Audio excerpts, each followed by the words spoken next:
पाकिस्तान के top doctors के साथ अपॉइंटमेंट बुक करें, वो भी पेशेंट फीडबैक देखते हुए।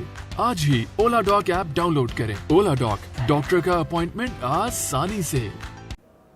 अस्सलाम वालेकुम, मेरा नाम डॉक्टर आयशा सईद है। मैं पीडियाट्रिक ऑर्थोपीडिक सर्जन हूँ। मैंने 2015 में FCPS ऑर्थोपीडिक सर्जरी में मुकम्मल किया था और उसके बाद अब मैं एज असिस्टेंट प्रोफेसर और head of department of paediatric orthopaedics children's hospital Faisalabad में होती हूँ। हाल ही में मैंने मज़ीद एडवांस्ड ट्रेनिंग हासिल की है पीडियाट्रिक ऑर्थोपीडिक्स में from the hospital of sick children, Toronto, Canada.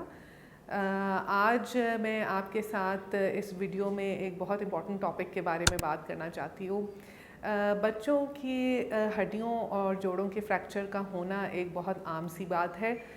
बच्चे अमूमन खेल कूद के दौरान मुख्तलिफ़ किस्म की फ्रैक्चर्स का शिकार होते हैं, मगर अनफॉर्चुनेटली हमारे मुल्क में ये एक बहुत कॉमन प्रैक्टिस है कि उनको माँ बाप जो है अपनी कन्वीनियंस के लिए लोकल किसी जराह या क्वैक बोन सेटर के पास ले जाते हैं और इस चीज़ का ख्याल नहीं करते कि उनकी ज़रा सी लापरवाही की वजह से बच्चों को कितने मुस्तकिल जो माजूरी है उसका सामना करना पड़ता है।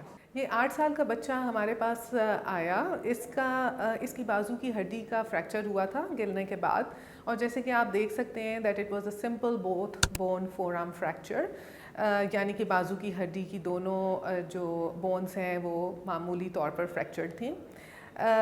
अगर ये बच्चा टाइम पे हमारे पास आता तो हम एक बहुत यूजुअल जो हमारा मेथड होता है जिसमें हम हल्की बेहोशी में फ्रैक्चर को मैनिपुलेट करते हैं और उसके बाद उसको प्लास्टर लगा देते हैं, जिसके बाद 6 से अमूमन 4 से 6 हफ्ते के अंदर फ्रैक्चर मुकम्मल तौर पर हील हो जाता है और बच्चे अपनी रूटीन के काम में दोबारा जो है वो इन्वॉल्व हो सकते हैं। लेकिन अनफॉर्चुनेटली इस बच्चे को इसके माँ बाप अपने लोकल जराह के पास ले गए और जैसे कि अब आप इन तस्वीर में देख सकते हैं कि उसने जो पट्टियों का तरीका इलाज बच्चे पे इस्तेमाल किया, उसके बाद इसकी हड्डी जो है वो ना तो प्रॉपर तौर पर अपनी जगह बैठी है और उससे ज़्यादा इस बात का नुकसान हुआ है कि उसके जो मसल्स हैं और नर्व्स हैं उनका फंक्शन मुकम्मल तौर पे मुतासर हो चुका है और आप देख सकते हैं कि उसका हाथ क्लॉ हैंड बन गया है और वो किसी किस्म का काम अपने इस हाथ से कर नहीं पा रहा। तो आप ये देखें कि एक माँ बाप की जो है छोटी सी लापरवाही की वजह से बच्चे की मुस्तकिल माजूरी हो गई है और इस टाइम पे एक बहुत कॉम्प्लिकेटेड सर्जरी के बाद भी इसका हाथ मुकम्मल तौर पे ठीक नहीं हो पाएगा। थोड़ा सा फंक्शनल शायद हो जाए लेकिन that would never be the same as it was before. इसलिए आप आई एम श्योर ये सोच रहे होंगे कि जब हम किसी ऑर्थोपीडिक सर्जन के पास जाते हैं तो वो भी तो पट्टियाँ लगाते हैं या प्लास्टर लगाते हैं, तो वो तरीका इलाज किस तरह मुख्तलिफ है जराहों से।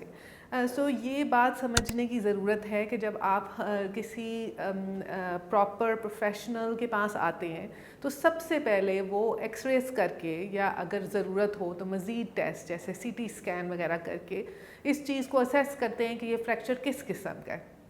देखने में बेशक वो एक मामूली सा हड्डी का टूटना है, लेकिन कभी कभार अगर ये फ्रैक्चर बच्चों की ग्रोथ प्लेट के अंदर हो या ये उनके जोड़ के करीब हो तो उस सूरत हाल में हमें सिर्फ प्लास्टर से हम उसका इलाज नहीं करते, हम डिफरेंट किस्म की सर्जरीज परफॉर्म करते हैं क्योंकि हमें इस बात का अंदाज़ा होता है थ्रू एविडेंस कि अगर हम इसकी सर्जरी नहीं करेंगे या करेक्शन नहीं करेंगे तो ये बच्चा जो है वो फुली फंक्शनल नहीं हो पाएगा।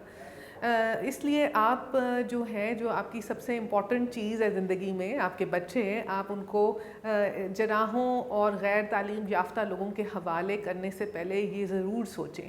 होता ये है कि जब फ्रैक्चर होता है तो स्वेलिंग डेवलप होती है और ये स्वेलिंग जारी रहती है ओवर द नेक्स्ट 24 आवर्स और ये सोचे बग़ैर कि ये फ्रैक्चर किस किस्म का है, इसकी क्या नौइयत है, वो एक बहुत टाइट सी पट्टी और लकड़ियाँ और कुछ तेल लगा देते हैं। ये लगाने से वो स्वेलिंग बनने का अमल तो होता रहता है और साथ ये टाइट पट्टी भी होती है, तो उससे बच्चे की जो खून की सप्लाई है وہ متاثر ہو جاتی ہے اور الٹیمیٹلی جو مسلز اور نروز ہیں ان کے اندر اسکیمیا ہوتا ہے اور یہ ساری ڈیفارمیٹیز پیدا ہوتی ہیں. اگر تو بازو پہ پٹی کی گئی ہے تو ہاتھ میں ہوں گی، اور اگر ٹانگ پہ کی گئی ہے تو پیر میں ہوں گی. اس لیے میں بار بار اس بات پہ اسٹریس دے رہی ہوں کہ آپ لوگ یہ جراح اور غیر تعلیم یافتہ لوگوں سے طریقہ علاج بچوں کا خصوصی طور پہ علاج کراتے ہوئے بہت زیادہ محتاط رہیں. بچوں میں ایک اور فریکچر بہت کامن ہوتا ہے جس کو کہتے ہیں سپرا کارنیلر فریکچر. یہ کونی کے جوڑ سے اوپر بازو میں فریکچر ہوتا ہے. اگر یہ مکمل طور پر ڈسپلیسڈ ہو تو اس کو فکس کرنا پڑتا ہے، یعنی کہ ہم آپریشن کے ذریعے تار ڈالتے ہیں اور فریکچر کو اپنی جگہ پہ مکمل طور پہ بٹھاتے ہیں، اور عموماً 3 سے 4 ہفتے میں بچے کا فریکچر ہیل ہو جاتا ہے.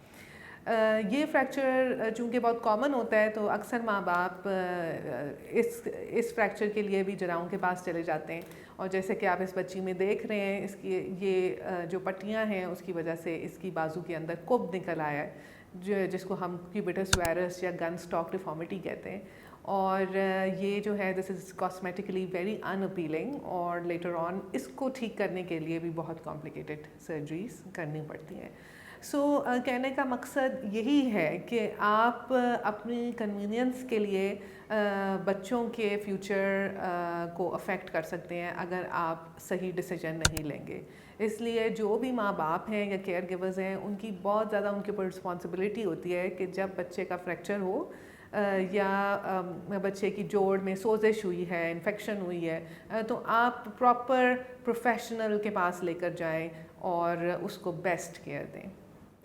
میں آج آپ کو بچوں کے ایک بہت کامن پیدائشی نقص کے بارے میں معلومات دینا چاہتی ہوں. اس نقص کو کہتے ہیں، انگریزی میں کہتے ہیں ڈیولپمنٹل ڈسپلیزیا آف دا ہپ، اور اردو میں اسے کہا جاتا ہے بچوں کے پیدائشی.